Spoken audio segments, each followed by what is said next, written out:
कैसे कैसे अजब खेल खेलती रहती है ये जिंदगी हमारे साथ। ऐसे लगता है जैसे ऊपर बैठा कोई हमारे जीवन का मास्टर प्लान बना रहा है और हमें बस उसी हिसाब से चलना होता है। हार जीत का फैसला वही करता है, हमें तो बस आंख मूंद कर उसे स्वीकारना होता है। पर परिस्थितियों को स्वीकारना हमारी मजबूरी हो सकती है, उनके आगे टूटना नहीं। कोई नहीं बता सकता कि किसकी जिंदगी में आगे चलकर क्या मोड़ लेगी, मैं भी कैसे जानता। तब मैं 10वीं कक्षा में पढ़ता था, जब दीदी का विवाह हुआ। घर जैसे सूना हो गया और मैं उदास। माँ ने समझाया, दिल्ली दूर ही कितनी है, छुट्टियों में चले जाना। और मैं छुट्टियां होते ही दिल्ली जा पहुंचा। खूब खुश हुआ दीदी जीजू से मिलकर, खूब मन लगा मेरा। दीदी तो थी ही, उनके ठीक नीचे वाले फ्लैट में मेरा हमउम्र हेमंत रहता था। उसके घर के सभी लोग बहुत अच्छे थे। स्नेहिल माँ, जो हर रोज कुछ नया बनाकर खिलाती, और छोटी बहन कम्मो, नाम तो उसका कामिनी था, पर सब प्यार से उसे कम्मो बुलाते। कनककली सी हिरनी जैसी चंचल और मासूम आंखों वाली कम्मो। सो अब मेरा समय दीदी के घर से अधिक वही कटता था। यह उम्र ही शायद ऐसी होती है, जब लड़कियों से बात करना, आसपास उनकी उपस्थिति अच्छी लगने लगती है, और कोई लड़की देखकर मुस्कुरा भर दे, तो कई दिनों तक और रातों को भी बस वही चेहरा दिखाई देता है। सच तो यह है कि दीदी के घर हर छुट्टी में पहुंच जाने का एक कारण ये भी था, एक प्रमुख कारण। 2 वर्ष यूं ही बीत गए। शुद्ध भावनात्मक स्तर पर ही था मेरा प्यार। पर यह बात तो सिर्फ मैं ही जानता था, किसी से भी नहीं कही मैंने अपने मन की बात, कामिनी से भी नहीं। मैंने तय किया कि पहले कुछ बन जाऊं तभी अपने मन की बात कहूंगा। स्कूल के तुरंत पश्चात अपने अपने पसंदीदा क्षेत्र में एडमिशन लेने की होड़ शुरू हो जाती है। जगह जगह फॉर्म भरना, टेस्ट देना, कभी शहर में कभी शहर के बाहर। बहुत तनाव और उलझन भरे दिन थे वे, पर एक चेहरा प्रेरणा स्रोत बन हर पल मेरे साथ रहा। इस बीच हेमंत के पिता का तबादला कानपुर हो गया। वहाँ के कॉलेज में परीक्षा देने के बहाने वहाँ भी मैं हो आया।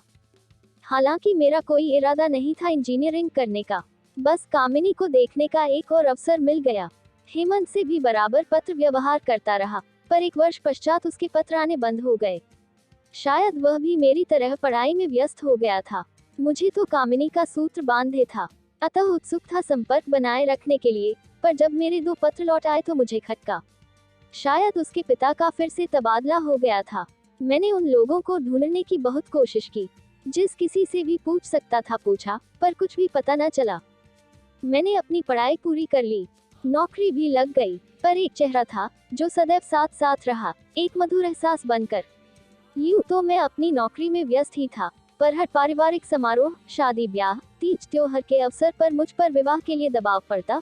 बस इस एक मुश्किल को छोड़कर मुझे ये समारोह अच्छे ही लगते हैं। इन्हीं मौकों पर सब एक दूसरे के करीब आते हैं और सौहार्द बढ़ता है। बस कामिनी का स्थान मैं किसी और को देने के लिए तैयार नहीं था। अगला विवाह मेरे ममेरे भाई का तय हुआ था और बारात जबलपुर जानी थी। बचपन की मेरी अनेक मीठी यादें हैं मामा जी और उनके परिवार के साथ। छुट्टियां हम दोनों भाई बहन उन्हीं के घर बिताते थे। बहुत अच्छी थी हमारी मामी, खूब स्नेह सत्कार करती हमारा। मनोज मुझसे 3 वर्ष बड़ा था, पर हम दोनों में खूब पत्ती थी। फिर मामा जी बीमार रहने लगे, उनके गुर्दे धीरे धीरे जवाब दे रहे थे। काफी उपचार के बाद भी उन्हें बचाया नहीं जा सका। रीनल फेलियर नाम दिया था डॉक्टरों ने उनकी बीमारी को। माँ कई बार उन्हें देखने गई थी, और जब अपने इकलौते भाई को वो अंतिम विदाई देकर आई थी, तो कई दिनों तक हमारे घर का वातावरण बोझिल रहा था। फिर मनोज के मामाजी माँ बेटे दोनों को अपने साथ लिवा गए। उनका कहना था कि उनकी नजरों के सामने रहेगा तो कुछ बन जाएगा। मनोज से मिलना मिलाना कुछ कम हो गया था, और उन्हीं की सख्त पर सही निगरानी का ही फल था कि मनोज अब एक काबिल कंप्यूटर इंजीनियर बन चुका था और उसका विवाह होने जा रहा था। हमारी मामी जी की बगिया में फिर से बहार आने वाली थी, और हम सब खुश थे उनकी इस खुशी पर। जबलपुर स्टेशन और फिर जनवासे में बारात की बहुत अच्छी देखभाल की जा रही थी।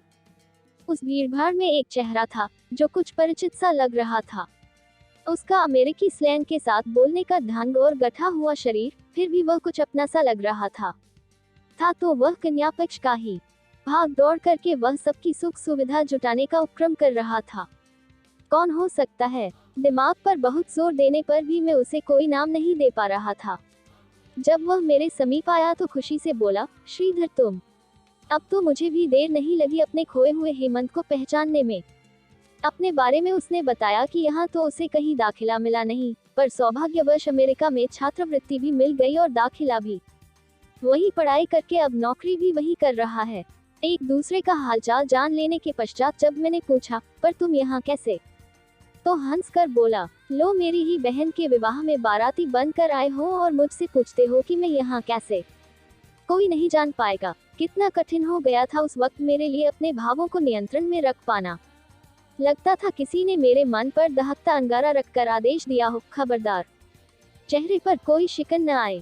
मुझे मुस्कुराना था पुराने दोस्त से दोबारा मिलने की खुशी में। हर्ष और उल्लास के इस अवसर पर मुझे मुस्कुराना था। अभिनय क्या केवल मंच पर ही किया जाता है।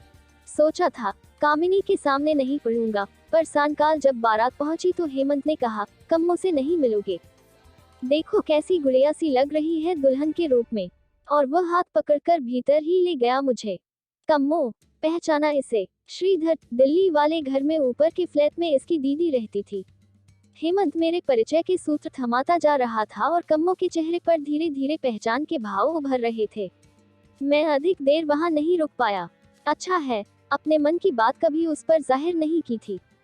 कम से कम वह तो एक समर्पित जीवन जी पाएगी। मेरे संयम की कठिन परीक्षा हुई थी उस दिन। मेरे सामने मेरे सपनों पर प्रहार हो रहा था। मैं देख रहा था और हाथ बांधे खड़ा था। कर ही क्या सकता था, किससे कहता अपनी अंतर्वेदना। वह मुझे दोबारा न मिलती तो उसकी याद खुशबू के झोंके की तरह मन में समाये रहती।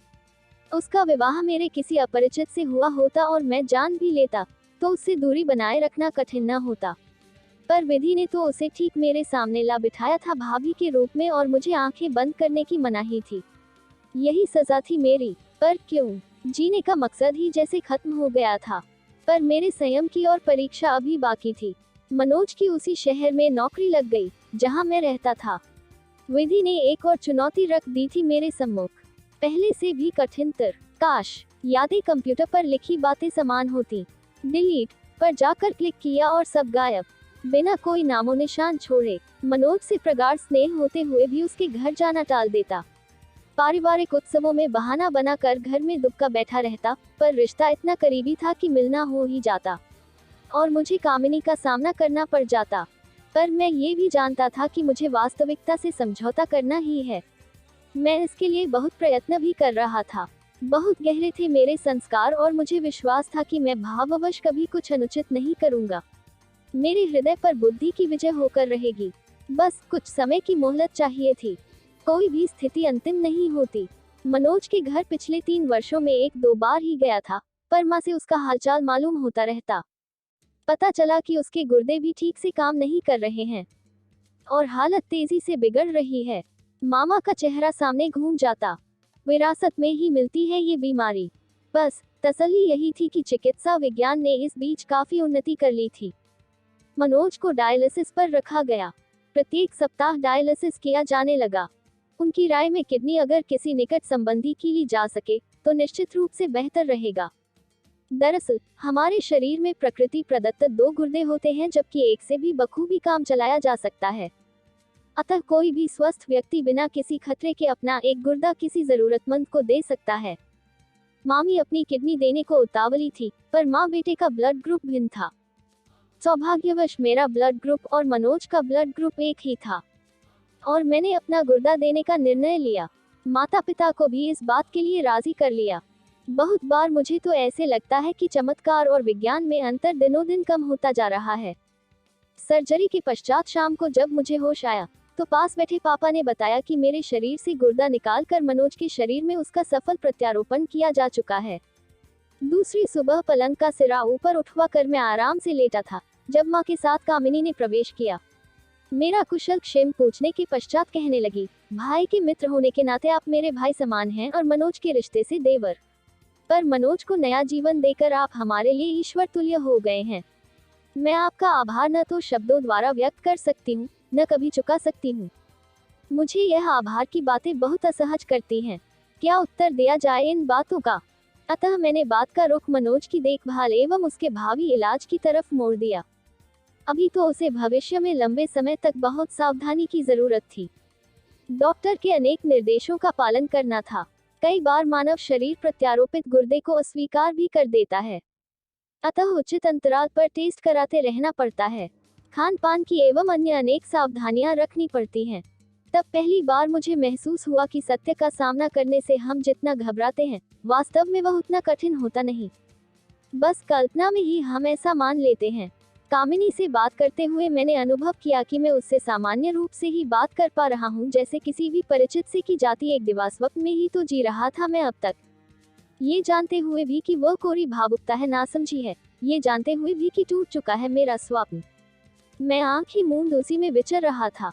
इस दिवास्वप्न में जीने के कारण ही तो मैं अपने एक आवश्यक कर्तव्य से भी विमुख रहा था अब तक। मैंने निश्चय किया कि भविष्य में मैं मनोज की तीमारदारी की पूरी जिम्मेदारी लूंगा। अस्पताल ले जाने, दवा आदि के इंतजाम में भरसक योगदान करूंगा। मामा जी की अनुपस्थिति में तो ये काम मुझे पहले ही करना चाहिए था, पर मैं अपने कर्तव्य से दूर भागता रहा था। क्या मैं नहीं जानता था कि कामिनी और मनोज की खुशियां परस्पर एक दूसरे पर निर्भर हैं। मेरी दिली कामना थी कि ये खुशियां यूं ही बरकरार रहें। मेरा विवेक जागृत हो चुका था। कामिनी से स्वाभाविक ढंग से ही बात करते हुए मैंने उसके माता पिता के बारे में, हेमंत के बारे में पूछताछ की। दिल्ली में ग्रीष्मावकाश की मस्ती याद की। सामने बैठी कामिनी का चेहरा उस चेहरे से बिल्कुल भिन्न था, जो अब तक मेरी यादों के झरोखे से झांकता रहा था। अपने तस्वुर में उसके छूने की कल्पना मात्र से ही मैं स्वयं को रोमांचित महसूस करता था, पर उस रोज जाते समय जब कामिनी ने मेरी बांह पर हाथ रख शुभकामनाएं दी, तो मुझे वैसा कुछ भी महसूस नहीं हुआ। जिंदगी ने हमें डिलीट की सुविधा न दी हो अपनी यादों को मिटाने के लिए, पर सही और गलत में पहचान करने की बुद्धि, उन पर अमल करने की क्षमता अवश्य दी है। उन्हें अनदेखा कर उन्हें धुंधलाने की शक्ति अवश्य दी है। बुद्धि के आदेश पर मैंने स्वयं को कटिबद्ध कर लिया नए सिरे से जिंदगी शुरू करने के लिए।